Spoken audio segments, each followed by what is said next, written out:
नाजरीन, शोबिस की दुनिया पर नजर डालते हैं। भारत ने मुबैना तौर पर पाकिस्तानी ड्रामों पर गैर एलानिया पाबंदी आयद करते हुए इन्हें नेटफ्लिक्स पर ब्लॉक करना शुरू कर दिया। पाकिस्तानी अदाकार और गुलकार फरहान सईद का कहना है कि भारत पाकिस्तान का कंटेंट की बढ़ती हुई मकबूलियत से हाइफ है, इसीलिए वहां पाकिस्तानी ड्रामों को महदूद किया जा रहा है। फरहान सईद के मुताबिक आलमी प्लेटफॉर्म्स पर पाकिस्तान को मजीद तवज्जो देने की जरूरत है, क्योंकि नई नस्ल ड्रामे बड़े शौक से देखती है और सरहद के उस पार भी पाकिस्तानी सीरीज की बड़ी तादाद में तलाश की जाती है। वाज़ेह रहे कि भारतीय नाज़रीन पाकिस्तानी ड्रामों को बेहद पसंद करते हैं और वहाँ के नामवर अदाकार और इंडस्ट्री से वाबस्ता कई शख्सियात भी मुतअद्दिद बार पाकिस्तानी ड्रामा इंडस्ट्री की तारीफ कर चुकी है। बाज़ भारतीय फनकारों ने तो अपने प्रोडक्शन हाउसेस को भी पाकिस्तानी तर्ज की कहानियों पर काम करने का मशवरा दिया है।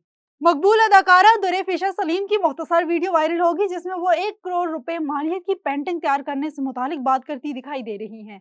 अदाकार हिदायतकार दानिश नवाज ने इंस्टाग्राम पर दुरेफिशा सलीम की मुख्तसर वीडियो शेयर की, जो देखते ही देखते वायरल हो गई और सार्फिन ने भी इस पर दिलचस्प तबसरे किए। मुख्तसर वीडियो में दानिश नवाज दिखाई नहीं देते, ताहम वो दुरेफिशा से बात करते सुनाई देते हैं।